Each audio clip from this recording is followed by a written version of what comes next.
So good evening, everybody. Today we're going to talk about a topic on how to cultivate the magnificence of the mind/body potential according to the Theravada Buddhism. So first and foremost, I want to thank the Cambridge University Buddhist Society for inviting me to give this talk, plus the Q&A session at the end.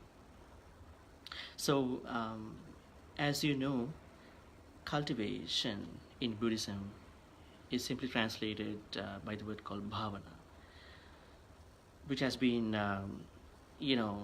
kind of misinterpreted as a mere meditation in the Buddhist teaching. So, cultivation is just the bhavana. So, bhavana means to practice, to develop the skillful sides of body, mind, and verbal part. So there are 10 kusalas. So then each one needs to be cultivated. When it comes to our topic today, we're going to talk about what does Buddha say about mind and body. Does he want to separate these two, or it is something which is highly connected each other, and how we can increase, or as the topic itself says, to magnify the potential, in terms of our secular and non-secular aspects. So I would basically talk about the secular side of this topic. So how to magnify, how to increase the potential of your mind and body with the teachings of the Buddha. In order to talk about this topic, I would use satipatthanas, as you may know, establishments of mindfulness. From what we're going to talk about this topic and how to increase, how to magnify the potentials. Before I'm going to talk about establishments or mindfulness or satipatthanas, I'm just wondering what you may have in your mind about mind and matter in the basic Buddhist teachings. Do you know the Pali words of what we call mind and body? Any idea? Nama and Rupa. So basically Rupa means matter, and Nama means the rest of the four aggregates, so which is basically called as 5 aggregates, right? So in the analysis of 5 aggregates, Rupa falls into matter, while the rest of the 4 falls into mind. So there are certainly Vedana, which you call feelings, Sanya, which you call perceptions, Sankhara, which you call formations, and Vijnana, which you call consciousness, which we need to talk about in some details.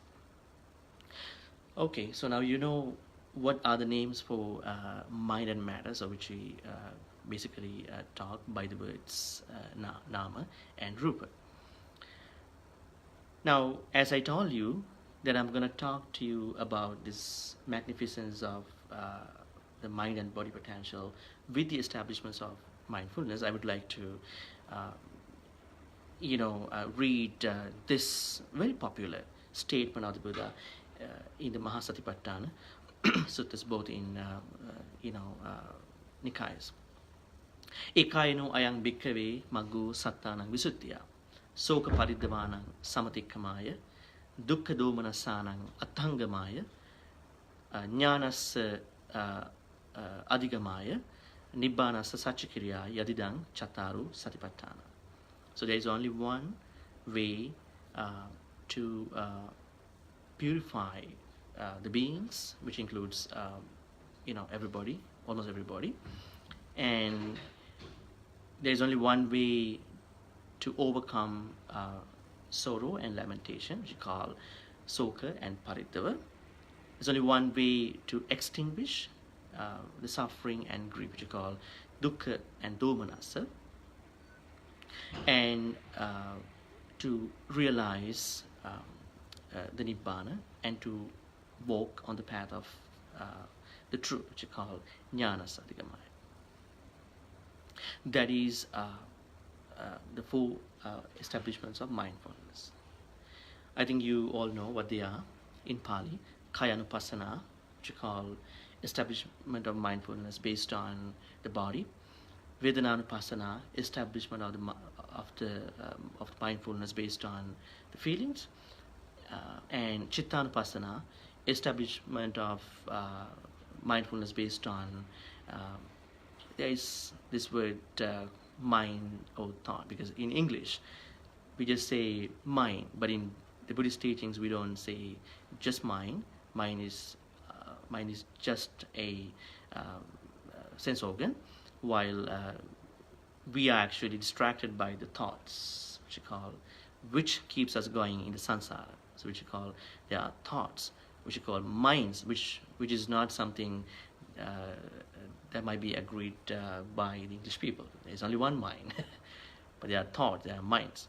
Anyway, and dhammanupassana,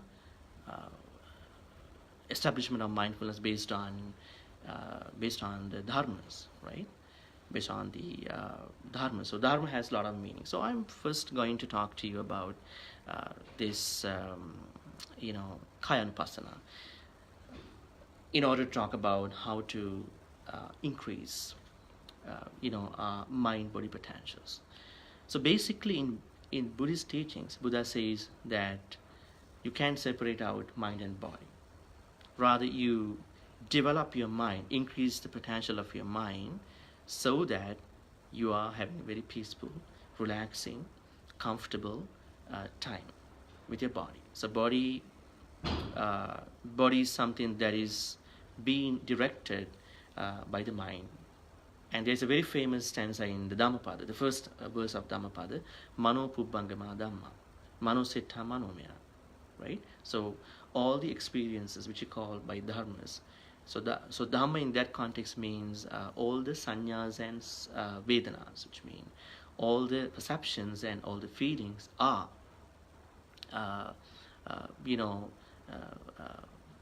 predominated by, by the mind, right?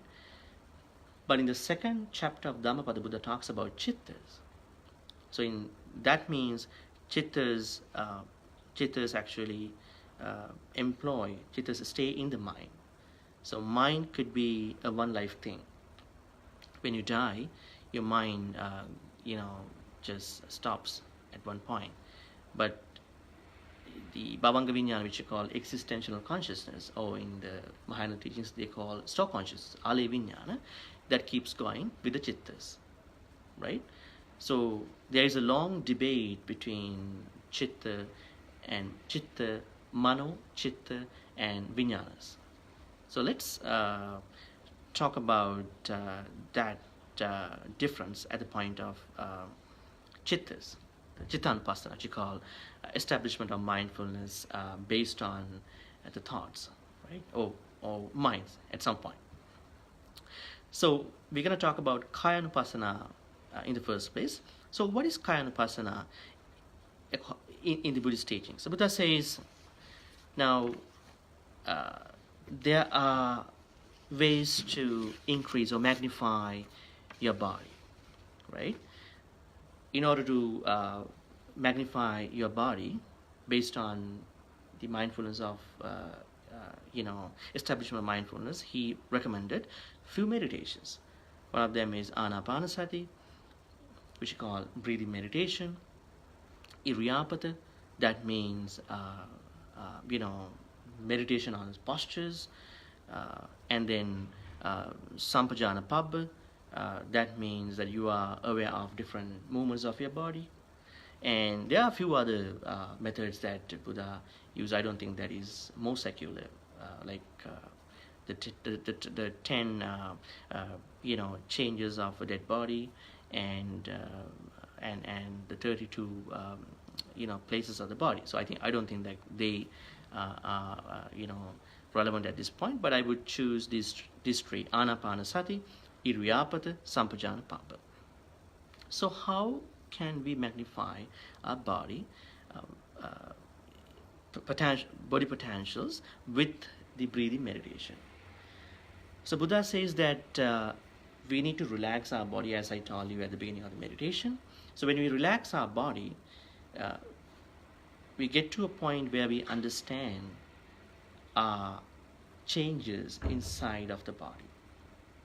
For example, let's say if I get angry, then I know that I am getting angry. Oh, I am already angry. Oh, I was angry just a couple minutes ago.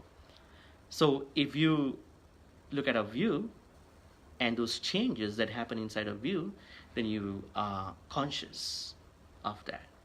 So probably any heaviness, any tightness of your body because of the contraction of the muscles or whatever the things based on the bad emotions might be a place that you can address with the breathing meditation. So that's one thing. That's very important, because when you as I said to you that exaggerated breaths or like forceful breaths are not recommended for the actual breathing meditation. But when you are not doing the actual breathing meditation, say for instance you get distracted, you're getting so much pissed off, you're getting so angry in your normal day-to-day life, at that point if you can take a forceful exaggerated breath, that kind of relaxes you. So that means exaggerated forceful breaths may help you when you don't do the actual breathing meditation. So try to find out where these different types of breaths may work in your life. So basically you can magnify your mind body potentials based on the establishment of the body, mindfulness based on the body with Anapanasati meditation. Has anyone of you read about the Anapanasati Sutta in the Majjhima Nikaya? You get a chance to read those 16 stages. Buddha talks about different stages with 4 tetrads. So basically, one has to do from the first tetrad. As you know, as you may have exposed to some of the stages in some other sutra, like in the Girimananda Sutta, like, and you all know that. Take a long breath, take a short breath. So there are different types of stages in the actual precise Anapanasati meditation in the Anapanasati Sutta. It's not just relaxing, taking a long breath, a short breath. It is a set of 16 stages where we call 4 tetrads. Anyway, take a look it up on Google. 16 stages or 14 tetrads of Anapanasati meditation. You will find all information. So I'm going to make more room for my talk in that way. Then Iryapata. Iryapata means there are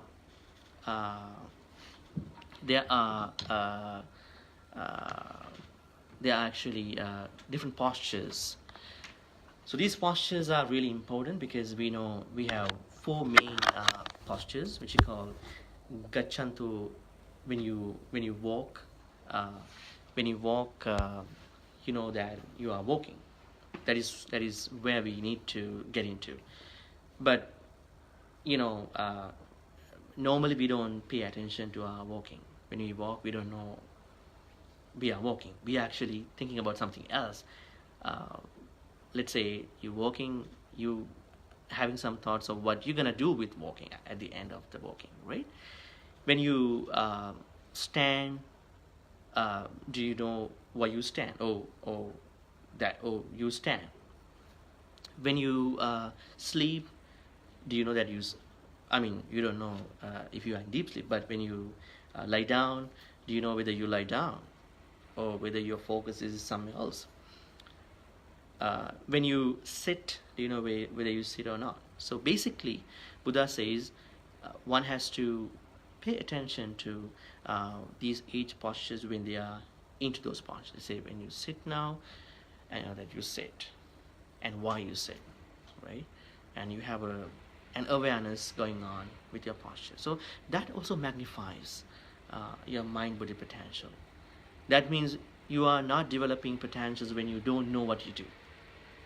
That's the normal thing to say with these things. So when you walk, you know you're walking. When you stand, you know you're standing. When you sit, you know you're sitting. When you lie down, you know you are lying down. So that's the second, way to magnify your mind-body potential based on the establishment of mindfulness on kind of person or body. The third one is sampajana pabba. So sampajana is basically translated by the scholars or non-scholars as awareness. As you may know, sati and sampajana, these are two things. So sati basically means attention. It's not mindfulness actually. Textually speaking, sati is not mindfulness, but the buzzword in the West is mindfulness. But if you translate this word called sati, it's the attention. Attention alone does not make any sense. Attention is not a standalone practice. It's the key point, entry point. Sati plus sampajanya. Sati, that means attention with awareness. Make up something called make up a great deal, and with four types of efforts, which called samavayam, right? Which call to develop the skillful habits you already have, to try to make room for arising non-existing skillful habits in you. Try to reduce the unskillful habits that you already have. Try not to have unskillful habits you don't have. So these are the four great, what you call right effort. I don't say it's right, because right and wrong more into the civil discourse. I would say samma. Some Pali words cannot be translated in the same way how they were actually given by the Buddha. So I would rather say if you sometimes get to say some words in their own original language, I would rather say use samma and miccha. So these samma efforts. So sati, sampajanya, make up a great deal, and with samma vayam, which you call samma efforts, make up something even bigger than that. That's called yoniso manasikara. Yoniso, wise attention. So that's the focus. Anyway, so as a third technique in the establishment of mindfulness based on the body, Buddha suggests to use awareness. We call it sampajana. Where do we need to, use awareness to, manage us?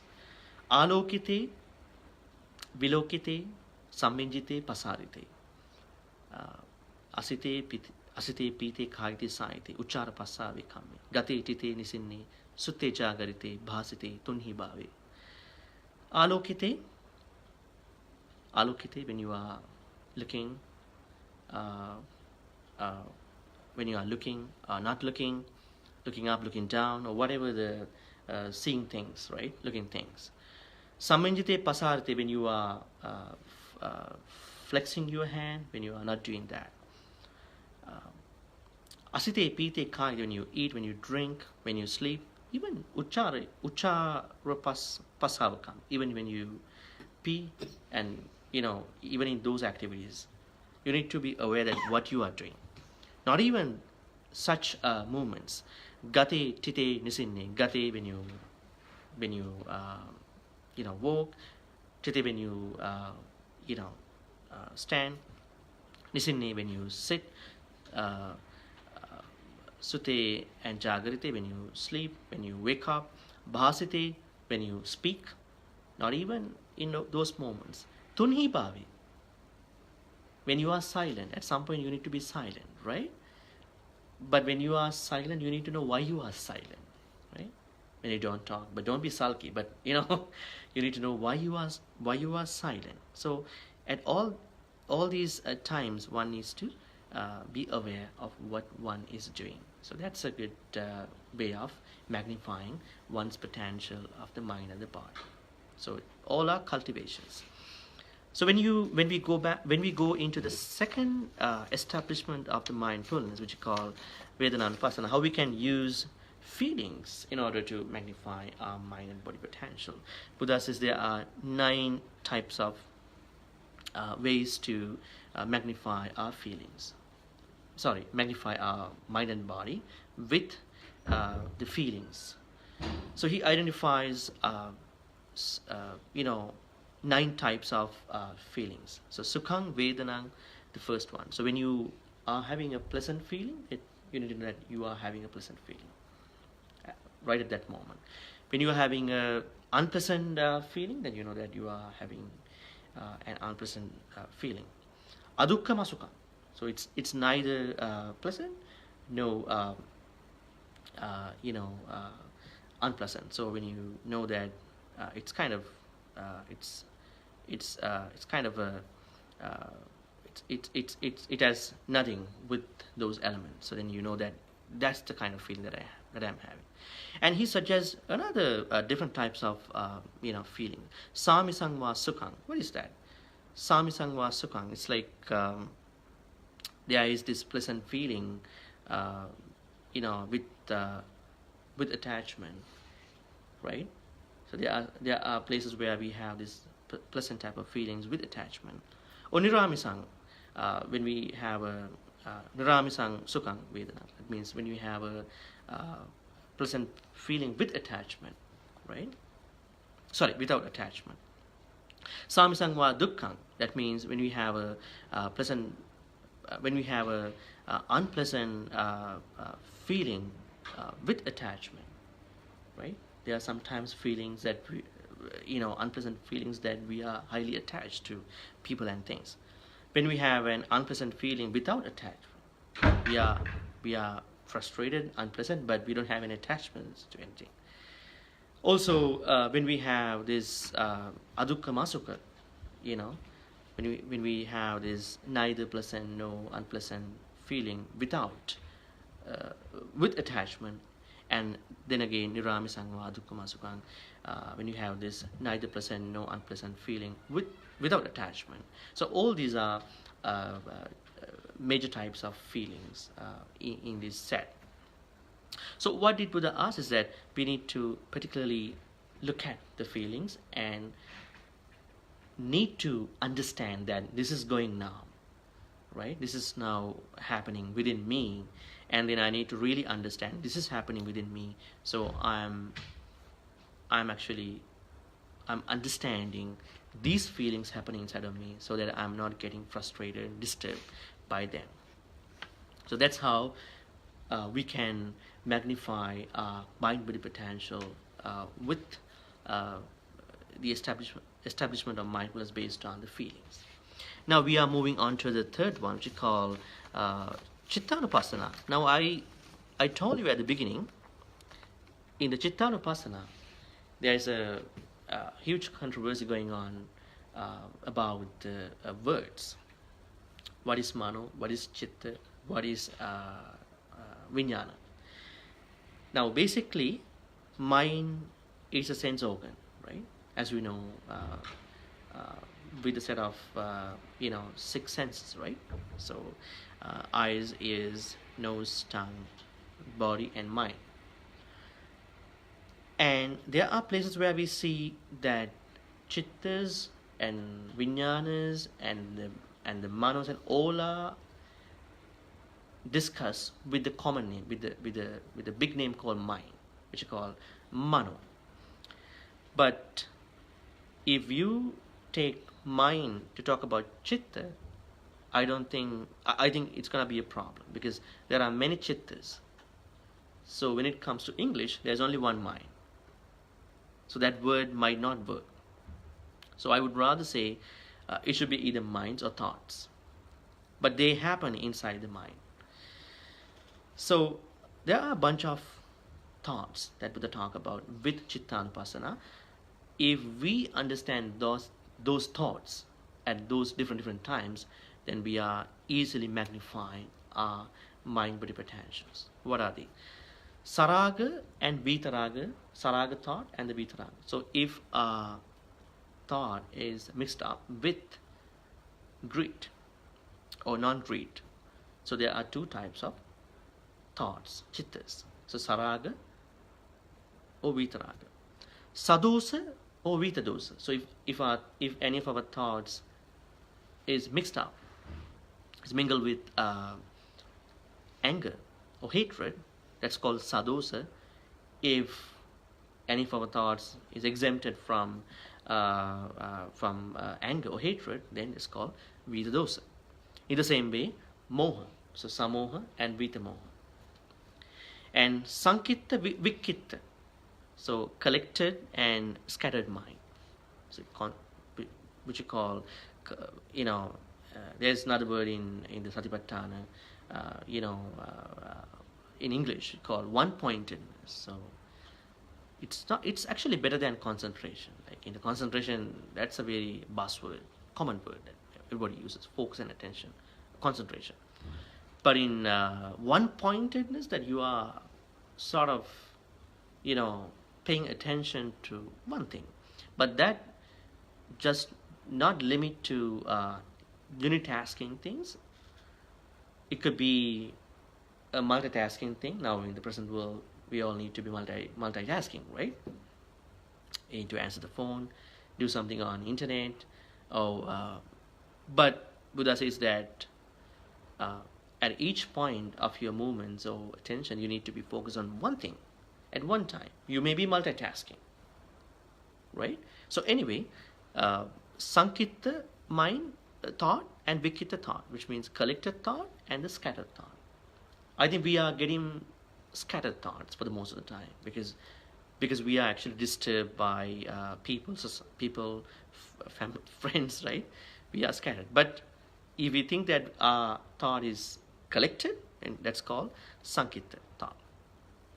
Mahaggata and amahaggata thought, properly expanded mind and not properly expanded mind, right? So sometimes we may have some thoughts where we feel that, okay, my thought is properly expanded about the book, about someone, about a discussion, about a scenario. So it's called a mahaggata chitta. So properly expanded thought.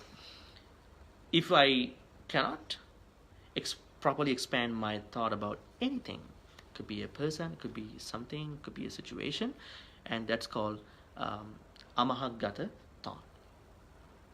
And then Buddha talks about sauttara and anuttara thoughts. So properly surpassable mind. Sometimes our thoughts have a capacity to surpass,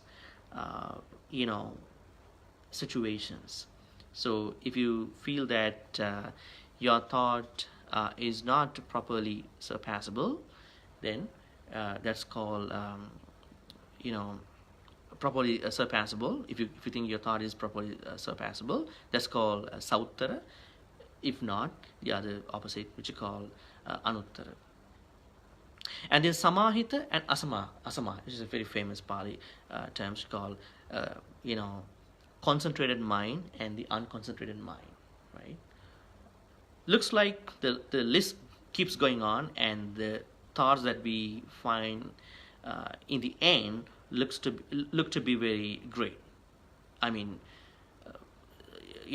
when compared with the first ones, like saraga, sadosa, samoha ones. So once again, samahita thought and asamahita thought, which you call concentrated thought and the unconcentrated thought. And the last two, vimutta and avimutta thought, freed mind and not freed mind, which you call that would be the ultimatum that we call nibbana. So the arahants will be experiencing this particular thought. So anyway, now what happens with these types of thoughts is that Buddha questions whether we are actually conscious, whether we are aware about these changes with our thoughts, right? So have we ever checked out what kind of thought is going on within me? Was it a thought that is based on raga or mixed with raga or mixed with non-raga, which you call um, you know, greed or non-greed, right? Anger or you know, loving kindness, and ignorance or wisdom. So have you ever checked out whether our thoughts are actually having a non-linear process, non-linear process? So then that's a good place to think about. So if you can be aware about these changes with different types of thoughts, then that's another place to magnify our mind body potential, right?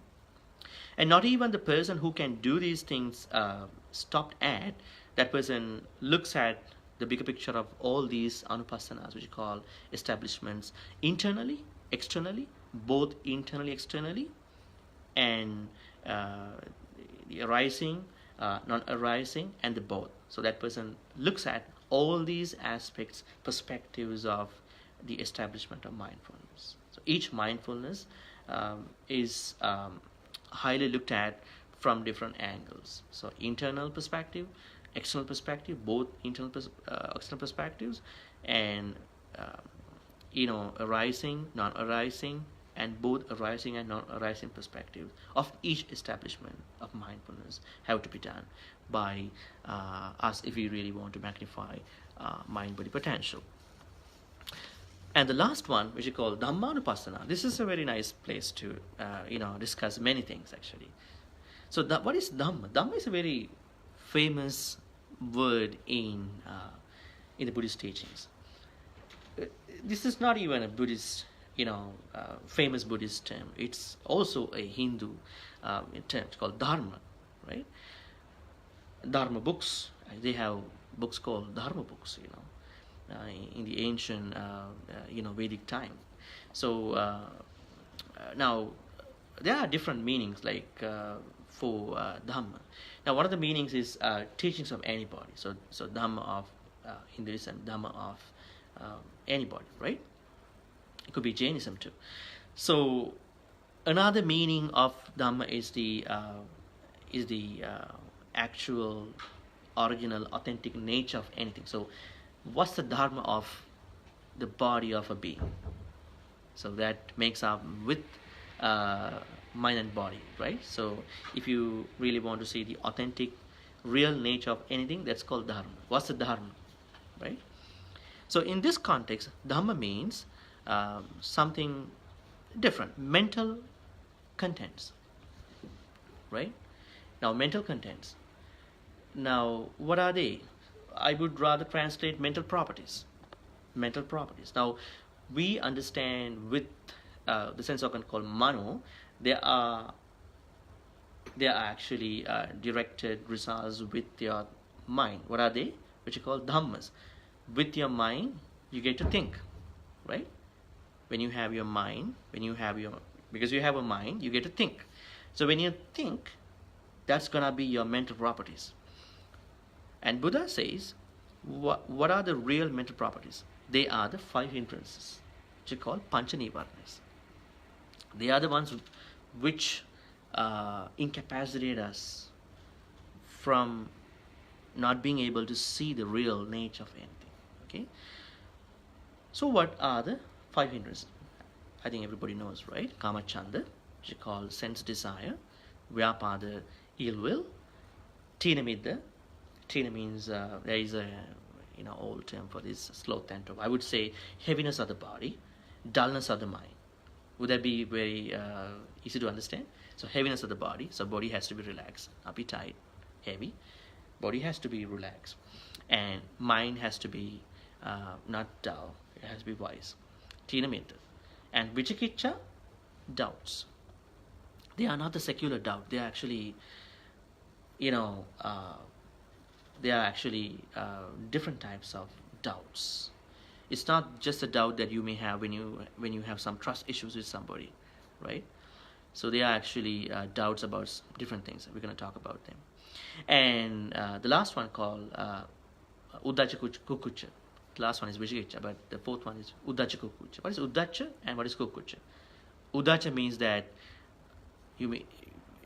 is a restlessness, that you may have a restless mind, right? That's called uddacha.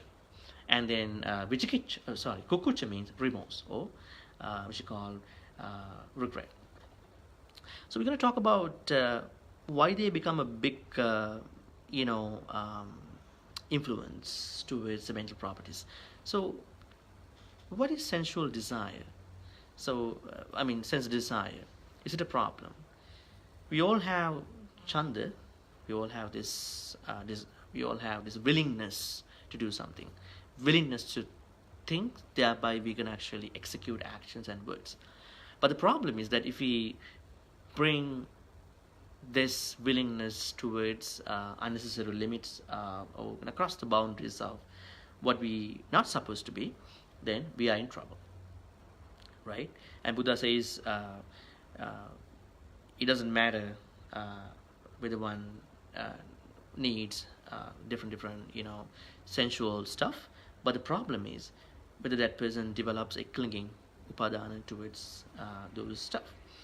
So sense desire, anyway, since we are into the sensual stuff, that dissolutions are mind, right?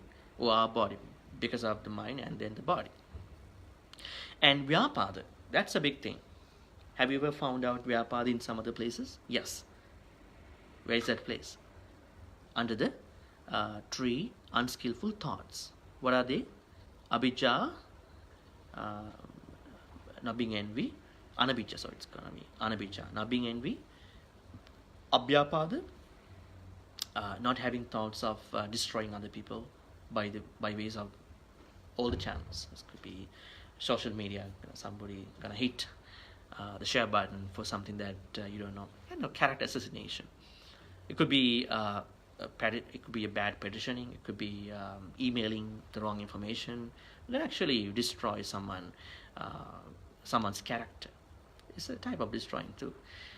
And you may sometimes destroy beings within your mindset, within your mentality. So all fall into vyapada. So all are bad, because these small type of thinking will take you to the biggest disaster in your life. Okay. So, and there you find vyapada, right? So vyapada is one of the unskillful thoughts. Also, you're going to find it in the 5 hindrances. That means when you have a thought of destroying another person, another being, you may not tell, you may not share with other people, but you are actually, experiencing, you are actually developing that bad, angry, weird thought within you. So that will destroy within you before you're gonna do something. So that also disillusions us if we have that thing, which you call vyapada. And then vyapada, tina mita, heaviness of the body. So Buddha always talks about the health. Now in the Western context, health was just an absence of the body. But before, a few decades ago, it was actually maintained. It was actually amended with different other other actually analysis, like health in the world means the absence of both the physical and mental issues, problems, right? So then Buddha says we need to take care of the body. While he talks about the 32 disgusting parts, while he talks about the life is, the body is going to decay one day, but Buddha never said you should not take care of your body. You need to take care of your body. Why? If you don't take care of your body, you can have a nice spiritual life, a good, great life. If you are sick, how come you're going to think about good things? So that can actually disturb you. But if someone is already bedbound, bedridden, sick, there are different ways, avenues for them to practice good things. But majority of you are good people, great people. You can do whatever the good things you really want. So for that, you need good health. So Buddha said, Arogya Paramalabha. The best gain in our life is to have a healthy life. Right? Buddha said that. So, with that in mind, we need to know this heaviness of the body is a problem. If you think that our body is so tight, so this tightness can happen from different avenues. Whether you might have a bad time, bad mood. So what happens when you have a bad mood? You don't think that it only exists in that area of your body. It will expand into all the parts of the body. Like in Tai Chi, in the yoga philosophy, they say like when you have a contraction, like a change of any of your muscles up in your body, and then that won't stop at that point. It's like you dropping a stone into a bucket of water, right? So it will actually expand all single, water particles all over actually. That means if you have a bad mood, if you get upset, if you get frustrated, if you get grumpy, pissed off, what happens is that it's not something just happens within that area where you think. It will expand across the body. So then that heaviness can arise because of that. That's why Buddha says you can actually minimize that effect at the point of your mind, at the point of your thoughts. See? So that's one of the best body mind potential. Not even the heaviness of the body, at the same time, dullness of the mind, the dullness of the thought. Why can our thoughts get dull? Because we are not into the skillful activities, because we are not into the skillful thoughts, skillful words, right? So if we pursuing the skillful sides of the body, speech and mind or thoughts, then I don't think that we're getting dull, right? So spiritually speaking, that is one of the very good encouragements for us to keep continuing our spiritual life. It's called Tina and Mita, heaviness of the body and dullness of the mind or thoughts. And then Uddacha and Kukucha. So our mind, our thoughts are jumping from one place to the other place. That's the nature of the thoughts. That's no problem. That's how it works. That's a natural. That's a natural thing, right? But sometimes it might not give us a good time. It might give us a hard time. That's a problem. So we can actually have a good management of it, not a control of our thoughts. Because I know I have a friend. I have friends all over. So then I had a kind of a story with our friends, and that friend actually stopped eating chocolates for a few days. I'm not going to eat chocolates. Kind of a forceful, exaggerated feeling. I looked at chocolate, but I don't eat it because that's maybe that my friend doesn't have more money, or she wants to go sugar free actually for some time. So my friend did that for a few days, and fortunately or unfortunately, on the fifth day, my friend had to go for a kind of a party or something. In the party, they got a lot of chocolates, all over the table. Cadbury and whatever the good chocolates, Swiss chocolate. And what happens, because my friend did not pay attention to what my friend is doing, being sugar free.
being regretful or being remorseful will make you a good person, but not if you stay longer in that position. Try to make it a lesson. At the same time, try to understand the main four qualities in the Buddhism, as we discuss with Brahma Viharas, right?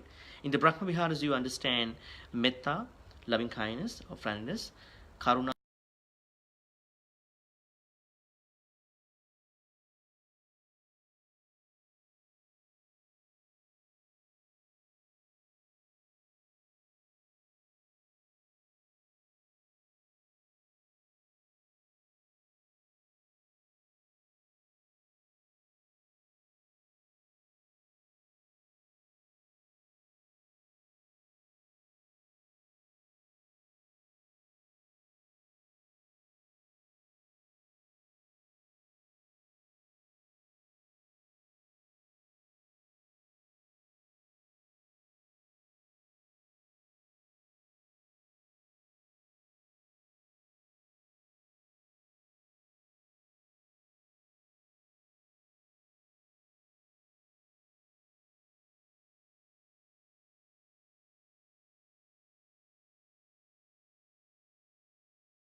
you get stuck. So anyway, kukucha means being remorseful. But being remorseful is a problem, which disillusions, which capacitates us. But being remorseful for a moment for something we did badly would not be a problem. But Buddha says, don't stay long in that position. Don't stay long in that state of mind. That's too bad. Let's say if you keep remorseful, but you don't do anything back. Let's say you don't apologize to the person, you don't tell yourself, I'm not gonna do that again. Then that type of remorse, that type of regret will not take you anywhere in your life. Okay, so that's what Buddha says with one of the five hindrances. And then Vichikicha. So these doubts in terms of the Vichikicha are actually more into awakening, which you call Nibbana. So any doubts about the Buddha, any doubts about the teachings of the Dhamma, or the Buddha, or Dhamma, any doubts about the venerable monks, doubts about the previous life, next life, the Buddha, doubts about the causality, which you call the 12 parts of the Parisampa. So all these actually big doubts in terms of attaining Nibbana in Buddhism. So this is this is what I suggested in my talk, at the end. To sum up all my talk, I would sum up, I would recap this way.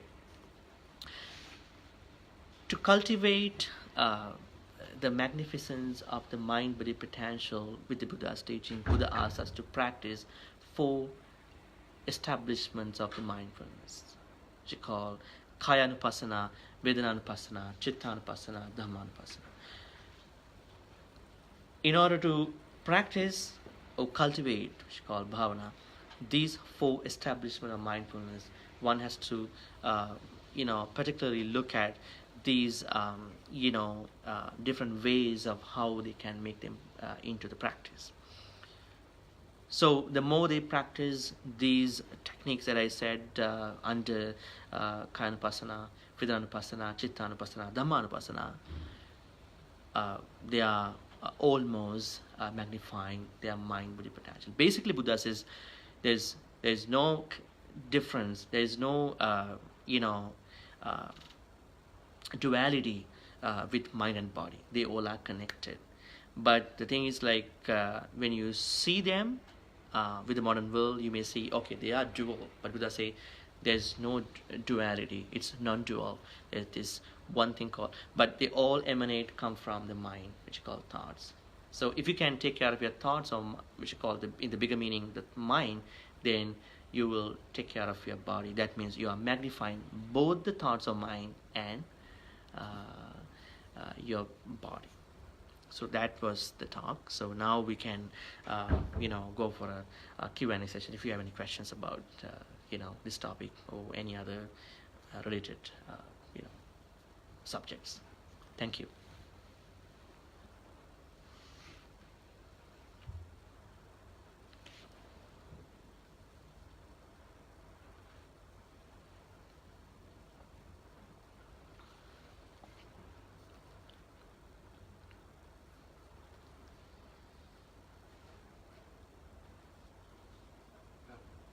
Yeah.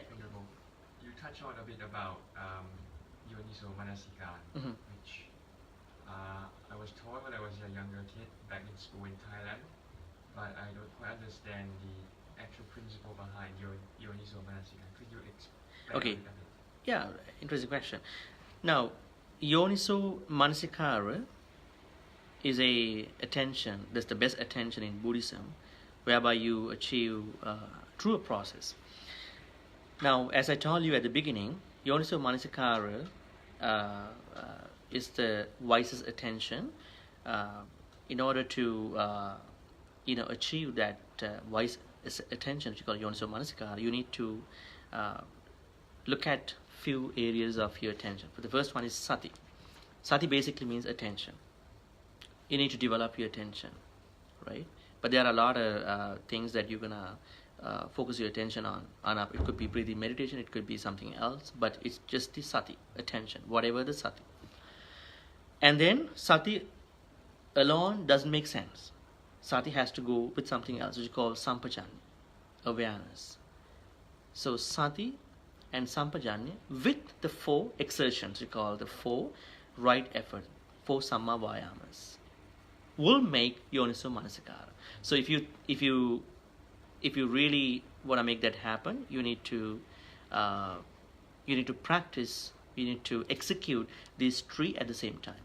You should have sati or attention, you should have awareness, and then four samma vayamas, four great efforts. Now, awareness is actually one step higher than sati. Let's say you are attentive about something, but you may not be aware about it, right? You are attentive. Yes, I'm attentive. Let's say I'm talking to you, I'm attentive, but I may not be objective about what I'm doing. I may be subjective about what I'm doing. So there should be something that is actually higher than the mere attention, mere sati. So sati with awareness, along with the four great efforts, will make you into the Yoniso Manasikara. That's how the Buddha talks about it.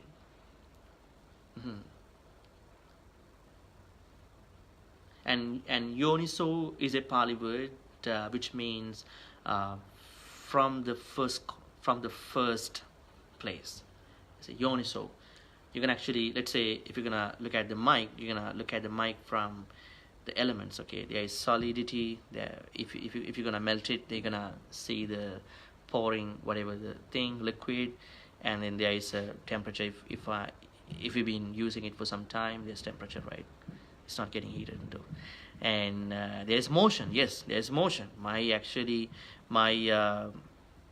words have a process when it is going through the mic, through the into the speakers, right? So you're gonna look at mic not from the subjective side, from the objective side, from the dhatus, elements, and whatever, etc., etc. So that's sampajanya. But you can simply do attention plus awareness. You need energy. You need efforts, right? If you don't have efforts, then you will get stuck. You don't have any encouragement to continue that thinking. Make sense? Okay, good.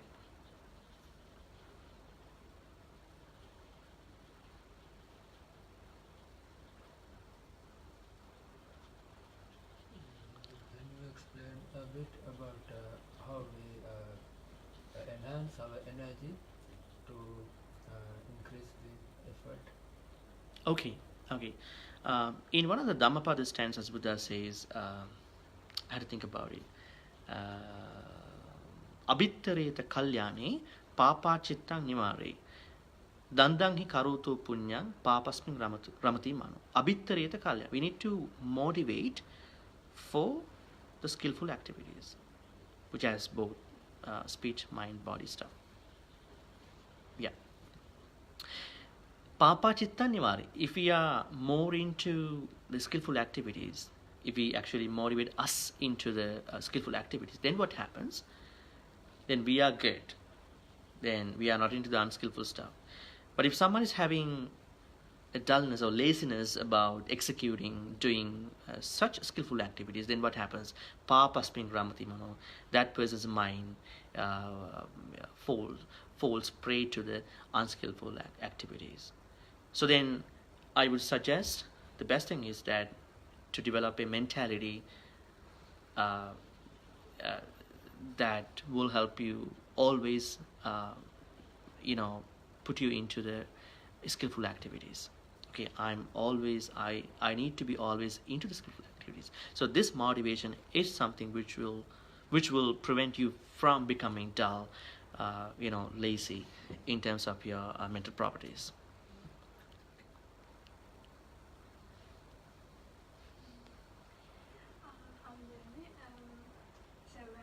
When we look at kaya vipassana, so we have meditation techniques like breathing meditation or walking.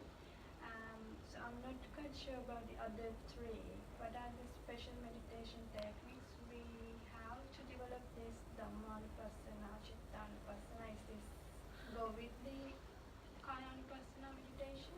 Well, actually, Buddha suggests meditations basically for the kaya vipassana, right?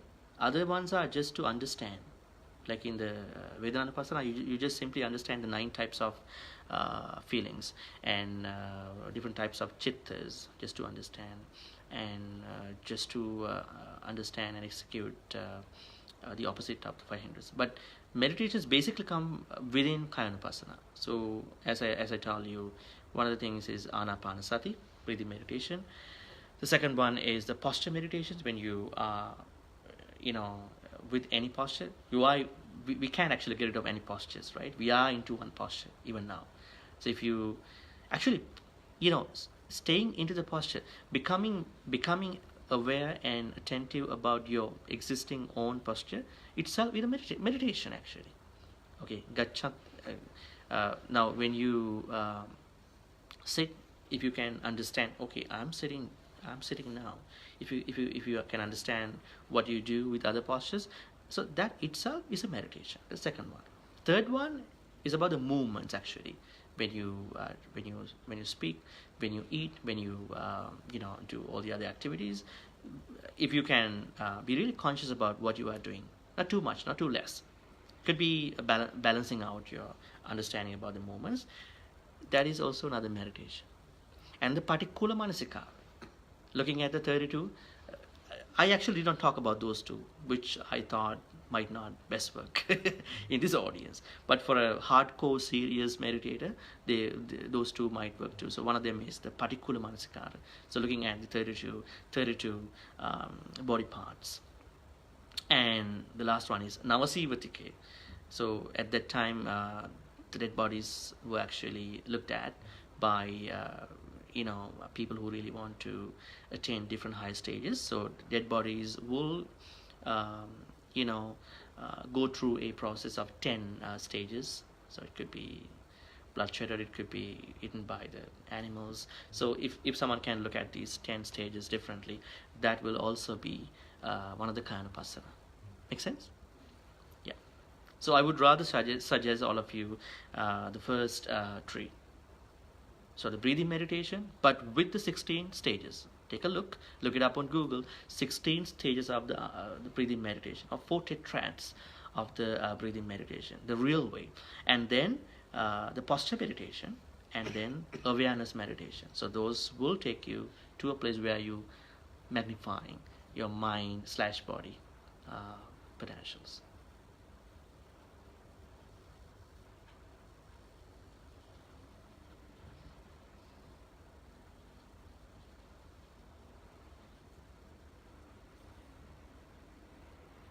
Venerable, this question may not be very related, but Yeah. I'm quite curious about when I got taught at school about what the Buddha suggests a person when I think this person came to him asking him for some life advices, and he gave a set of advices, and one of these he said, you should live as if you have only one night.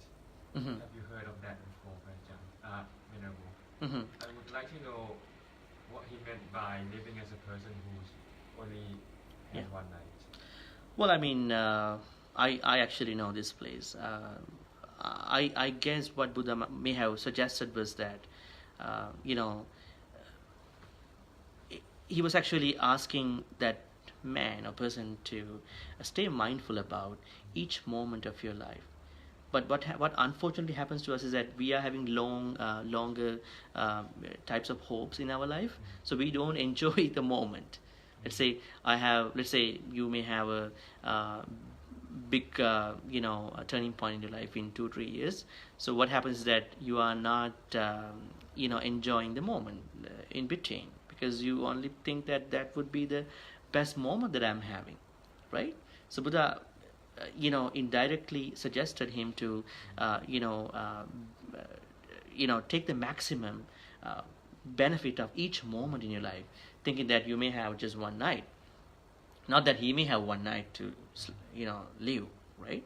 So I mean, in other words, let's say if someone is given some dates to live, let's say someone is having a bad disease or a sickness, those people's life are really counted, right? So at that point, each single nanosecond is very important to them, right? They don't know when they die, maybe soon, maybe a little later. But the thing is that at that point they are really conscious, they are really considering each single moment, because they know they don't live longer. So in terms of this person, I would say Buddha may have meant that, see, for example, take the maximum, take the best out of each moment of your life, suggesting one may live just one night, something. Mm-hmm. Make sense?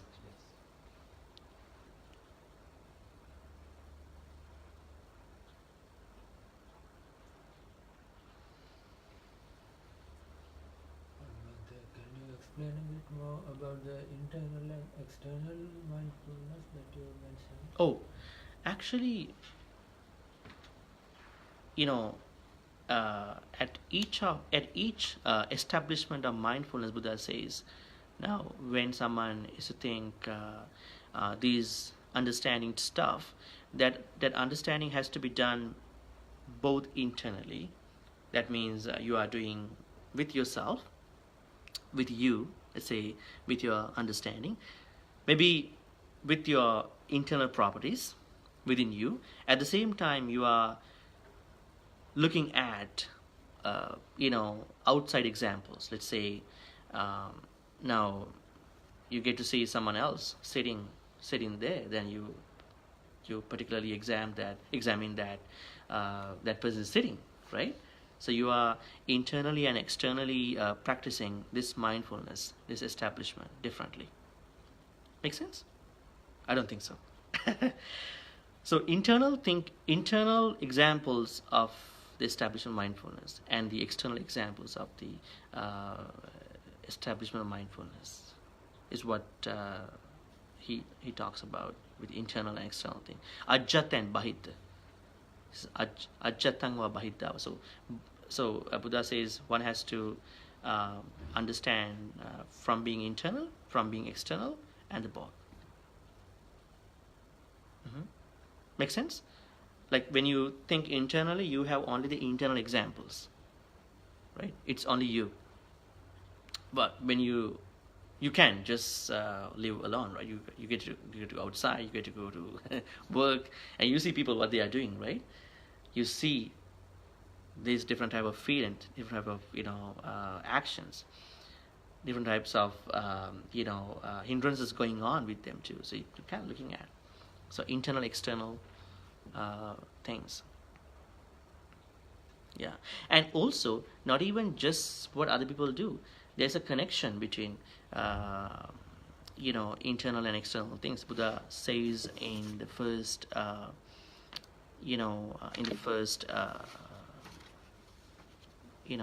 place, he says, "Kāye kāyanupassī viharati ātāpi sampajāno satima vinaya loke abhijja domanassa." Vinaya loke. So loka means outside.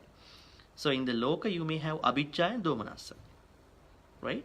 So abhijja means what you call this envious type of feelings towards other people, what other people have, and you becoming envious. And then domanassa means that mental frustration because you don't have something. So one has to get rid of those two with that external bracket. So internally, externally, and the both.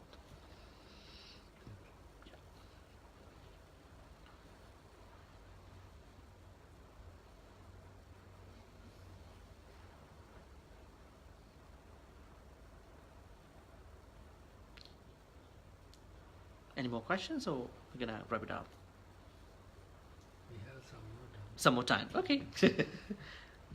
But you have some questions, yeah. So time is very precious, right? As Buddha says, very precious.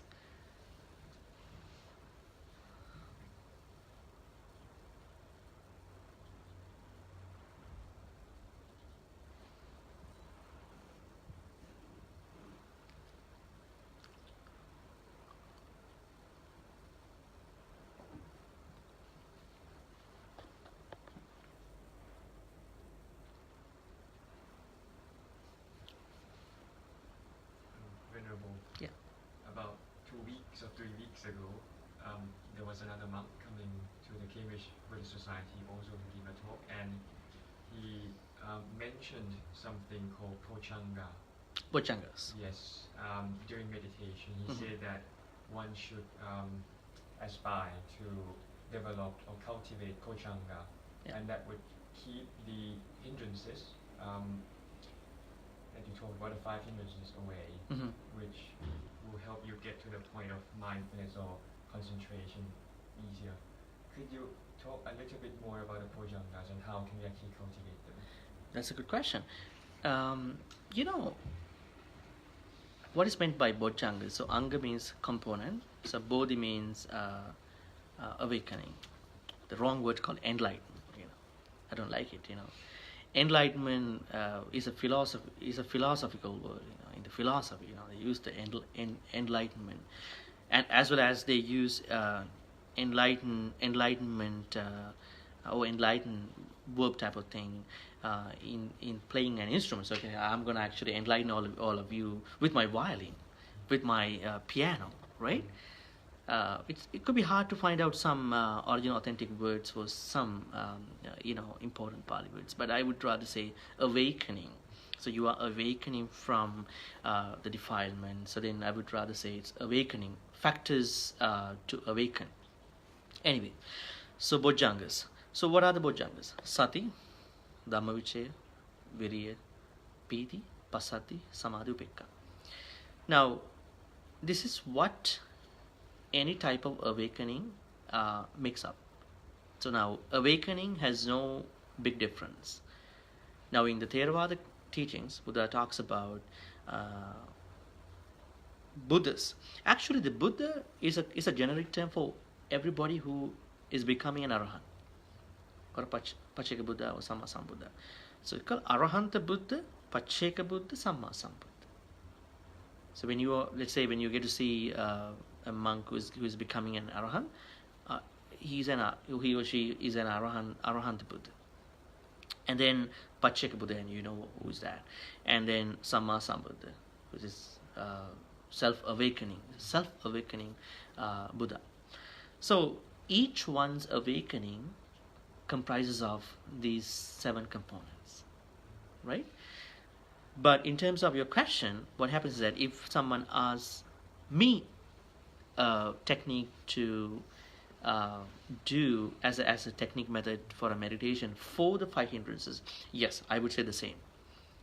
Because if they can contemplate about the sati, which means this attention process, and dhamma vichaya, investigating the dhamma, mental properties, things, and virya, this effort for dhamma, right?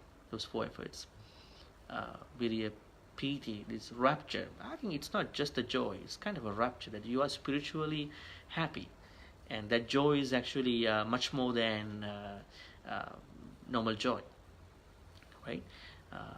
And virya, piti, pasati, there is this, what do you call, composure.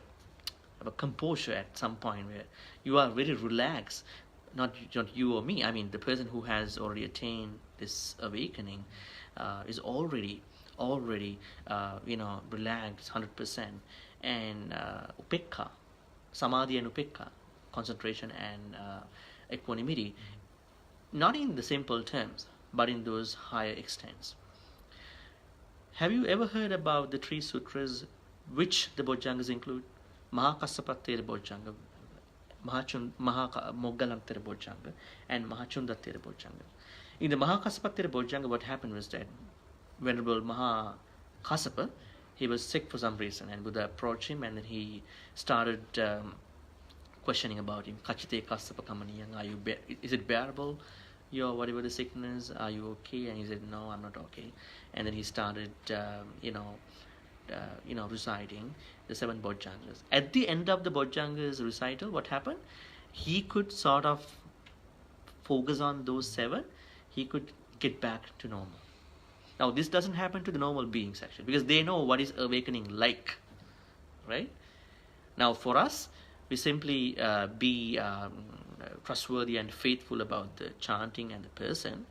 But if we already attain awakening, then it could be a really simple process for us.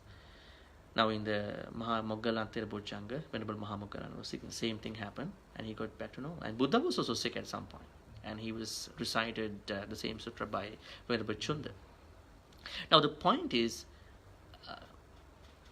could this be a meditation for, tackling the 5 hindrances? Yes, but not in the way that the Arahants and Buddhas or Pacheka Buddhas practice. Because when you use sati, dhamma, vichaya, virya, passaddhi, samadhi, upekka in your own context, that will help you to, sort of get rid of all these hindrances. Yeah.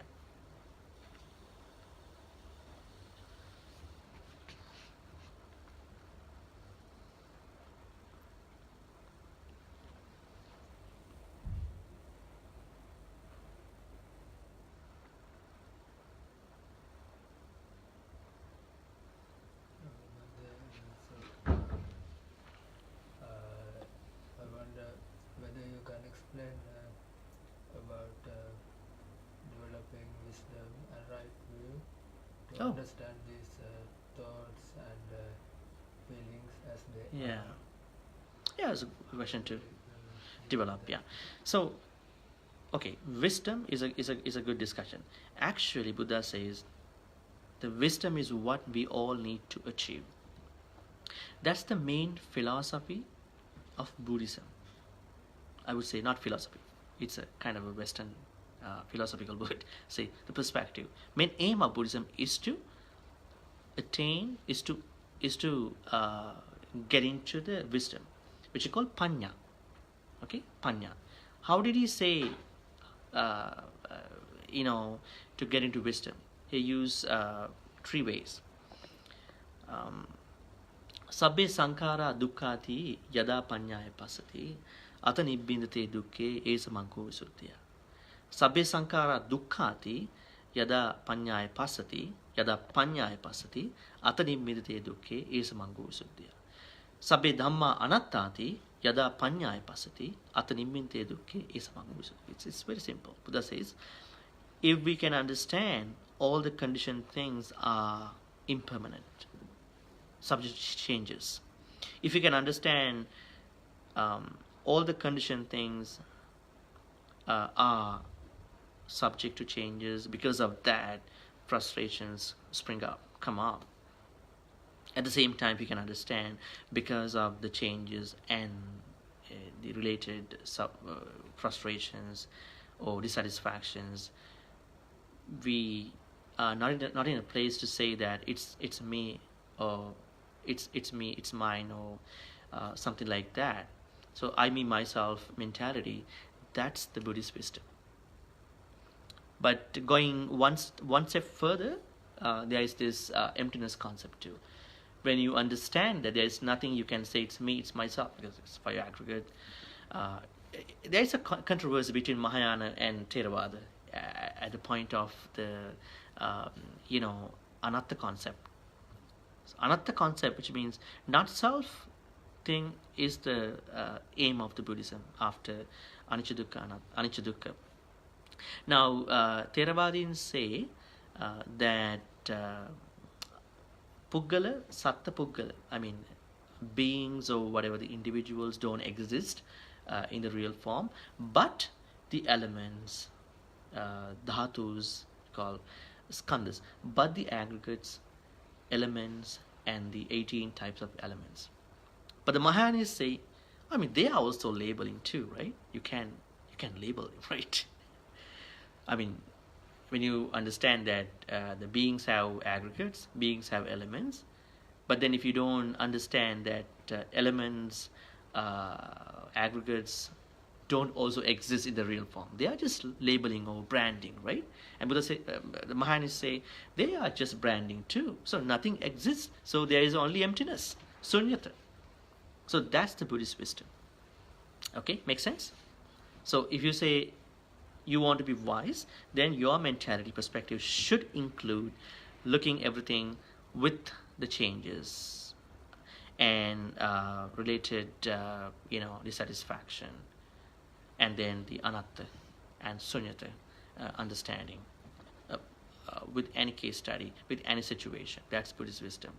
When you talk about samma ditthi, that's a different thing. Samma ditthi has been given in 2 forms. One is the secular samma ditthi, while the other one is the non-secular transcendental samma ditthi.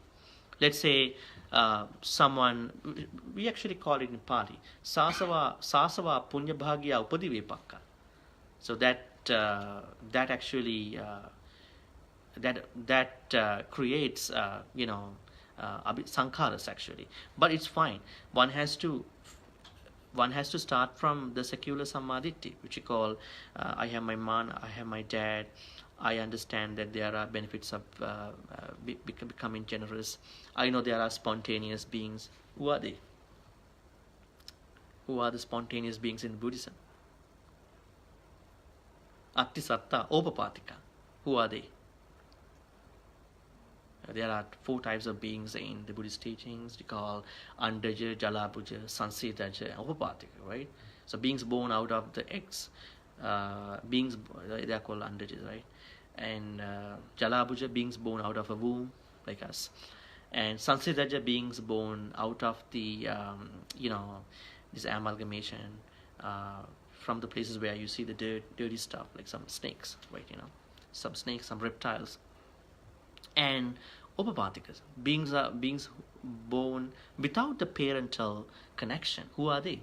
Devas. Devas and Brahmas, they don't have any parental connection with their birth. So believing that they exist at a point that you don't know, you haven't seen them, it's also one of the one of the things in the secular samadhi. So there are 10. So that's what which you call secular samadhi. That is what we all need to do.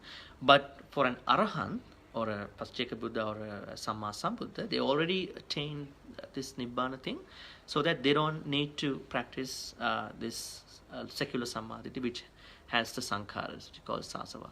They only practice the anasava, apunya bhagya type of samadhi, in which they only recollect what they have been going through from becoming an arahant or a Samma Sambuddha or a Pacceka Buddha. That's only for them, exclusively for the awakened beings. Make sense? You probably look it up, the secular samadhi, sasava punya bhagya upadivipakka, which is given in the Sammaditi Sutta in Majjhima Nikaya. It's pretty clear.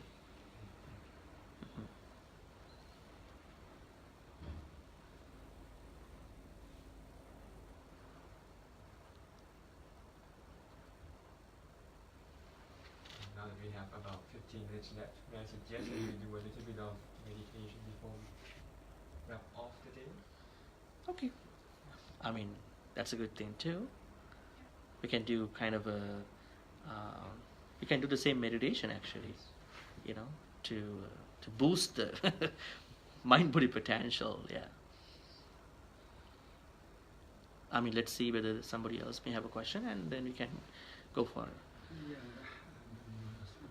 my question. Yeah, sure. How do you explain or how do you control what they call is unconscious bias? Pardon me? Can you repeat the question, please? Unconscious bias. Unconscious voice. Bias. Bias. Unconscious bias. Yeah.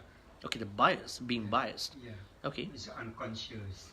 Mhm. Main ways probably some people experience or how people experience every day in their life. So what do you mean is that people are... My question is, how do you manage, or how do you recognize, or how do you manage, or how do you control? So your question means how you can get rid of this this without unintentional bias thing. unintentional Okay. action, I would say. Okay. I mean, there's no excuse for any bias type of thinking, because Buddha says we need to get rid of 4 types of bad things: chanda, dosa, bhaya, moha. Sometimes we favor for the people and things. Sometimes we are becoming so bad, mean to other people, right? Not nice to other people. Dosa. Sometimes we might be very highly feared at other people and things, and we might be very ignorant. So these 4 actually are not good in the first place. I haven't thought about someone asking me a question about unintentional bias thing, but then that means that person is living in a place where that person can't get rid of that bad thing, right? So, you always have a choice to make. That's one thing, right? Switch or change the place or people or whatever the thing. That's one thing.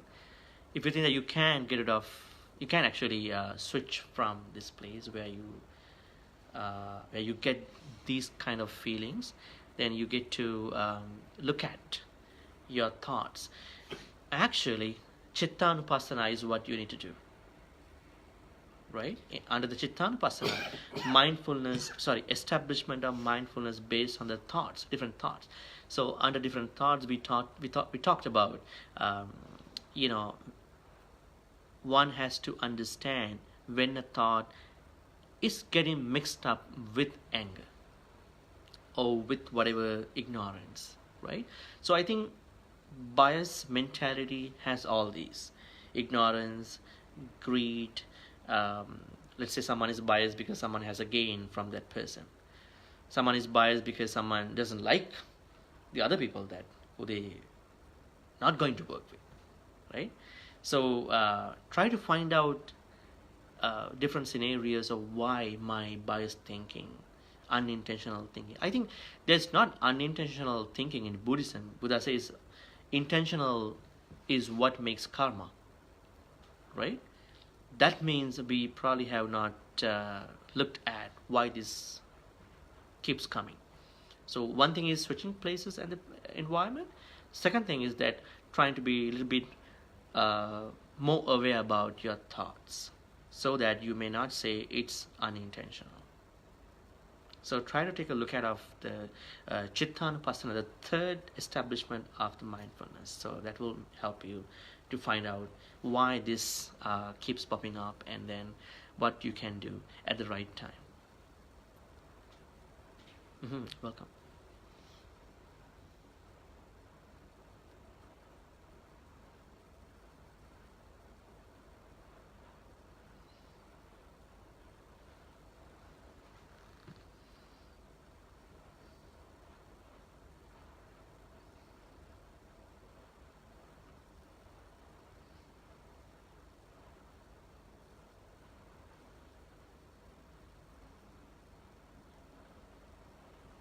So that means all of you have understood where and how and when to magnify your mind body potential. Am I right? Sort of. Okay, okay. I'll be nice thing at Cambridge.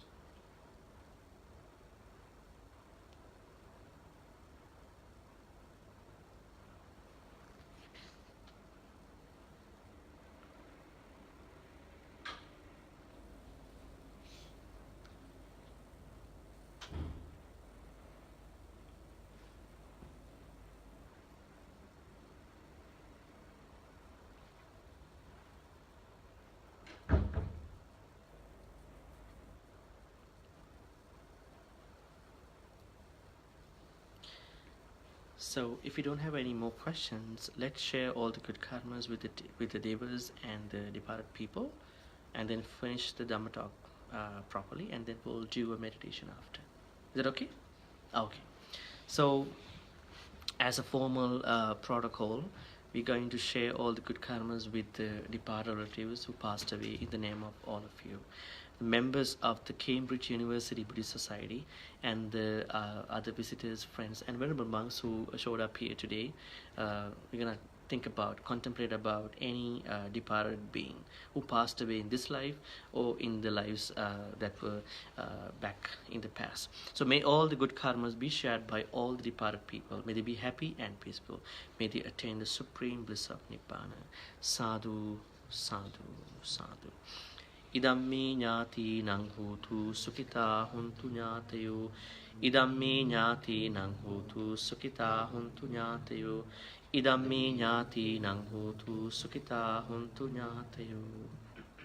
Also, let's share all the good karmas with the devas and brahmins, non-human beings. May they be happy and peaceful. May they bless and invoke blessings on all of us for all the good things, good health, quality life. Not a lot of people like long life sometimes. So quality life, all the good things in your life, in terms of education, career life, everything, including venerable monks. May they be happy and peaceful. May all the devas and brahmins and all those beings attain the supreme bliss of Nibbana. Say sadhu, sadhu, sadhu, sadhu. Ittavata cha amhehi sambatang punya sampadang sabbi deva sabba sampatti siddhya. Ittavata cha amhehi sambatang punya sabbi bhuta anumodantu sabba sampatti siddhya. Ittavata cha amhehi sampadang sabbi satta anumodantu sabba sampatti siddhya. Akasattha cha bummattha deva naga punyantang anumoditva chiram rakkhantu loka sasanang. Akasattha cha bummattha Mahindika punyantang anumoditva chirang rakhantu desanang akasattha pummanta. Punyantang anumoditva chirang rakhantu mang paranti. Finally, let's make a great wish. May all the good karmas we've been collecting so far by ways of listening to the Dhamma talk, by me, myself in this case, sharing Dharma with all of you, and sharing Dharma knowledge with all of you. Hosting the event, all of the members, including President and our friend Viranta family, venerable monks, and all of you. May all you be able to attain the supreme bliss of Nibbana at the end. Sadhu, sadhu, sadhu. Abhivadana silisse nichang vaddha pachayino chattaru ayuvanno sukhang balang ayurarogya sampatti sangha sampatti mevacha ato Nibbana iminati samicchatu. Sadhu, sadhu.